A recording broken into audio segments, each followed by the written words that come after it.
ગાડી લઈ જા નહીં આવ ગાડી ચલ અરે તમે ક્રોસ નહીં કરે ના ઉઠી જા તમારો દીકરો મારા સાથે આવે છે અરે આજે ના આવો આપણે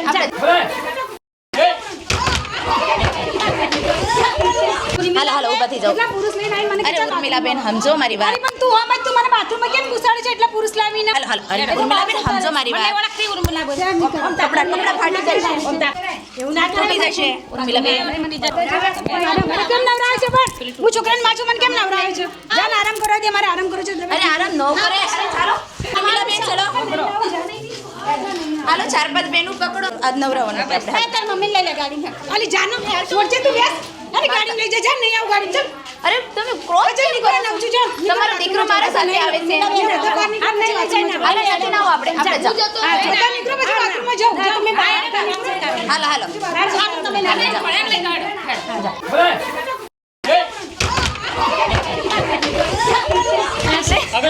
એટલે આવો કેસ તો મેં કોઈ દિન જ જોયું જો આવી રીતે કરે છે બેન એટલે મુશ્કેલી છે ઇન કે આપણે બેટી મારશે મમ્મી હું જાઉં મમ્મી હું ગાડી એમ કે તો મને લઈ જાય મમ્મી હું ગાડી જાઉં મને લઈ જાય છે મને એમ કે આલી ઉમી લઈ જાય દુધાના બારાય ની દુધાન લઈ જા જલ્દી આય એ ઉર્મિલાબેન તમારા દીકરાને હું લઈ જાઉં છું હાલો હવે અત્યારે રૂમમાં અંદર જે દરવાજો હતો એ અંદરથી બંધ કરી દીધો એટલે બહુ તકલીફ પડે છે હવે બેનને કાઢવું એટલે મુશ્કેલી છે કારણ કે બેન આવવા નથી માંગતી કે અમારા સાથે પણ જોઈશું જેટલી બને એટલી અમે બેનની મદદ પણ કરશું અને હેલ્પ પણ કરશું કાઢવાની અને કેમ કે અંદરથી એને મેન દરવાજો બંધ કર્યો એટલે મતલબ કાંઈ કરીશ ન હોય કે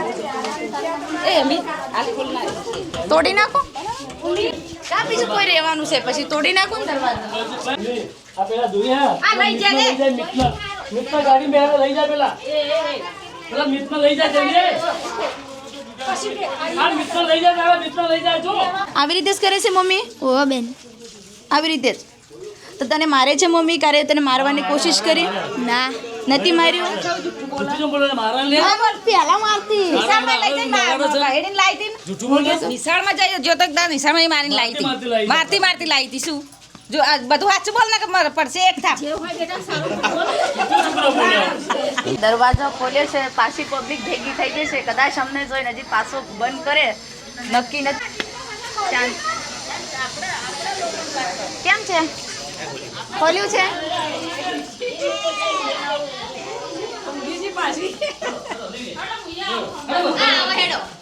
આવે છે બે હાલો હાલો બે હાલો ઊભા થઈ જાઓ બસ થઈ જાઓ એની મમ્મી આવી છે બધું હે મમ્મી આવી છે હાલો હાલો ઊભા થઈ જાઓ એની મમ્મી આવી છે એની મમ્મી આવી જી ઊભા થઈ જાઓ બેન હાલો આ તો શાંતિ થોડો આરામ કરવાનો મને એની મમ્મી આવી જી અરે અરે બધા એને ગરમી થાય છે ઊભા થઈ જાઓ હાલો થોડું બહાર હાલો હું આવું બેન પણ આવે છે સાથે હાલો તને તમે તે અને તમારા કોની મમ્મી આપણે ગોળો ખાઈને મમ્મી પાછા છે અંદર ગોળો ખાઈને પાછા થઈ જાઓ. આરામ કરવા દો મને થોડો આરામ ને ઓને ઓન જવાનું હાલો ગોલો તમને ગોલો ભાવે છે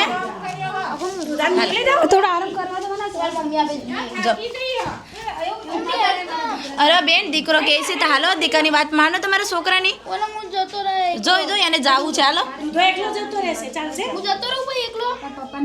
આઈ મમ્મી પપ્પા પાસે જવાનું છે રોજ કહેતી હતી ને નીકળે છે બાબા ભરતભાઈ નીકળે છે આવે છે હવે ભરત બી નીકળે હવે ભરત બી ચેલ આવી પાસે પેલા બધાને બેસાડો ખાટલો ઢાર ખાટલો ઢાર બેસાડ ખાટલો ઢાર બેસાડ કોશિશ કરી છે બહુ મહેનત પણ કરે છે આવવા માટે પણ આવવાનું તૈયાર નથી થતા બેન હેડો કહીએ નહીં સંભળાતું આ બધા ઘાસ કાપા તમારી આગળ આ ઘાસ કાપા હું આવું તમારા અંગાતા ના દૂધોય આવ હાલો ઉર્મિલાબેન હાલો ને અમારી સાથે પપ્પા આવશે દુધાન નવી મમ્મી આવશે અરે ભરતભાઈ ગાડીમાં બેઠા છે હાલો ભરતબેન બધા સાથે આવી ભરતભાઈ જો બહાર બેઠા છે એને કેવું કે ઉર્મિલાબેન ને બહાર લેતા હોય એમ કીધું છે પપ્પાને આવવા દો પછી મેં આવી છીએ બરાબર પપ્પાને આવવા દો પછી મેં અત્યારે આવવાની કોશિશ નથી કરતો તો પણ આપણે પરાની બેનને લઈ જ આવે છે કારણ કે બેન છે માનસિક રીતે બીમાર છે એટલે એને ખબર નથી કે મારા માટે શું સારું છે શું નથી એટલે અત્યારે આપણે જબરદસ્તી પરાને લઈ જઈશું હાલો લઈ લેજો ને લઈ લેજો ચાર પાંચ બહેનો મળે આ ખાટલા ગાડી બે એ રમા આવો છે ચલો રમા આવો છે રમા આવો જબરદસ્તી કરી પડશે અમને આવું છું તો ચાલો હેડો ઈ ચોકલેટ લઈ લેજો ને કે હાલો પપ્પા આવે છે ના સુનો લા હાલો અત્યારે પરાણે લઈ લીધો છે અરે બધું લઈ લેશું હાલો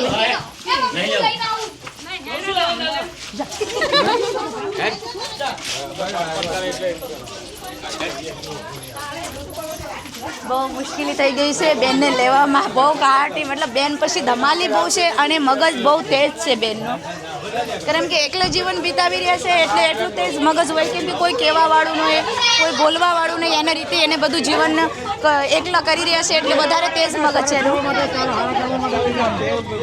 જો તમારી દવા બવા બધું થઈ જશે અને તમને આરામ થઈ જશે બધું અંદર અમે લાવીએ છીએ એ તમારો છોકરો લેતો આવે એ લઈને આવે છે બધું આવશે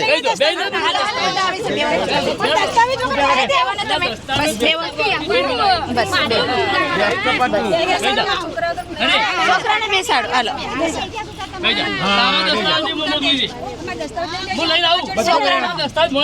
ના તમે રાખો ટેબલ પર દસ્તાવેજ લઈ લો બધું આવશે તારા સારું થઈ જાય ને એટલે પાછા મેળી જાય તને કાંઈ વાંધો નહીં રેવા દો એને રેવા દો ઉર્મિલાબેનને અને ઉર્મિલાબેનના જે છોકરો છે દીકરો છે એને બંનેને અમે લઈ લીધું છે માંડ એને અમે ગાડીમાં બેસાડ્યું કારણ કે બહુ ધમાલ બહુ મતલબ ઘણું ધમાલ કરી છે અને ઘણી મગજમારી કરી છે અને ખાસ કરીને તો વધારે દરવાજો બંધ કર્યો છે બધાને મારવા દોડ્યા મને પણ પોતે મારવા દોડે છે મારા કપડાં તક ફાડી નાખવાની કોશિશ કરી પણ કાંઈ વાંધો નહીં એ માનસિક રીતે બીમાર છે એટલે એને ખ્યાલ નથી આવતો કે આપણે પબ્લિક સાથે શું કરવું છે શું નથી કરવું આપણા માટે સારા માટે આવ્યા છે કે મોડા એને અલગ અલગ વિચાર આવે કેમ કે માનસિક રીતે બીમાર છે એટલે એને ખ્યાલ નથી આવતો તો ફાઇનલી અત્યારે બેનને લઈ લીધા અને દીકરાને પણ લઈ લીધા અત્યારે લઈ જઈશું આપણા પ્રભુ સેવા આશ્રમમાં અને જેટલી બને એટલી આપણે દીકરાને પણ ભણાવવાની મહેનત પણ કરશું જેટલું એને ભણવું છે એટલું આપણે ભણાવશું પણ દર વખતે આવું અને દર વખતે એ એવું જ કરે છે પહેલાં પણ સારી પરિસ્થિતિમાં હતા પણ છેલ્લા 2 વર્ષથી તો હું તો જોઉં જ છું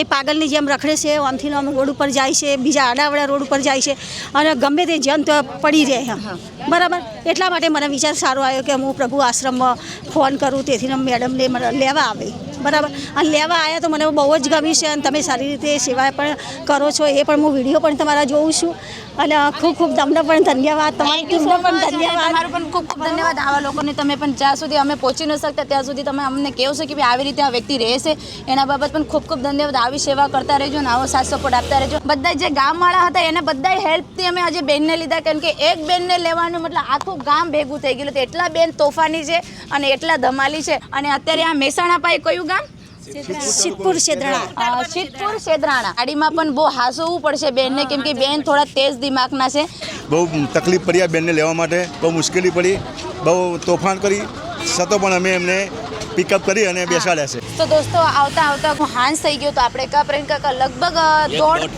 1-1.5 વાગી ગયા હતા જમાડીને પહેલા હુવરાઈ દીધું ને જે અમારા ઉર્મિલાબેનની અત્યારની જે હાલત છે જાદુ મંતર એવું કંઈક ભૂત પ્રેતમાં બહુ વધારે વિશ્વાસ રાખતા હતા એના કારણે અત્યારે એની હાલત એવી થઈ ગઈ છે ને તો ઉર્મિલાબેનને પહેલાં બહુ સરસ હતું એના ઘરમાં પણ બહુ સરસ હતો આવી હાલત છે પણ દીકરા પ્રત્યે એને પ્રેમ છે લગાવ છે એ બહુ મોટી વાત છે આપણા માટે દીકરાને એના મા પ્રત્યે બહુ પ્રેમ છે અને દીકરાને પણ મા પ્રત્યે બહુ પ્રેમ છે માને એકલા એ ભૂખ્યો રહેતો હતો પણ એની માને જમાડતો હતો આપણે હોટલમાં આપણે જમતા હતા પણ પહેલા મમ્મીને એને જમાડ્યો બહુ સરસ વાત કહેવાય એ આવી હાલતમાં છે તોય પણ દીકરો એને હેલ્પ કરે છે દીકરો એને સાથે રહે છે અને સમજી શકે છે દીકરો એને તમારું નામ શું છે આખું હા ઉર્મિલા પરમાર શું નામ છે ઉર્મિલા પરમાર તમારા હસબન્ડનું નામ શું છે બેન ઘરવાળાનું ઉર્મિલા રાજીવ રાજુભાઈ એ રાજુભાઈ ક્યાં રહે છે રાજીવ છે એ ભાઈ ક્યાં રહે છે અમદાવાદમાં રહેશે તો તમારી હાલત કેવી રીતે આવું થઈ ગયું બેન તમને સારી છે અને પહેલા શું કામ કરતા હતા તમે રેશનની દુકાન ચલાવતી હતી રાશનની દુકાન ચલાવતા ઓલો સરકારી રાશન મળતું એ ઘઉં ચોખા મળતું અને સરસ મજાની એક વાત એ છે કે બેન પહેલાં બહુ સરસ હતા બહુ એ જાતે મહેનત કરતા હતા એ સરકારી ઓલા ચોખા ઘઉં મળે એ દુકાન શું કહેવાય ને રેશન રેશનિંગ કાર્ડની દુકાન. રેશન કાર્ડની જો કંટ્રોલ જે ગરીબ માણસને મળતું એ બેન દુકાન ચલાવતા, પોતે મહેનત કરીને દીકરાને પાલતા અને પોતે એ પણ એનું ઘર સંસાર હકાવતા. પણ આવી રીતે એનું કેવી રીતે થઈ ગયું એ અમને ખબર નથી. ઘણા 3 વર્ષથી એની પબ્લિક કહે છે કે બેનને 3 વર્ષથી આવી રીતે હાલત થઈ ગઈ છે.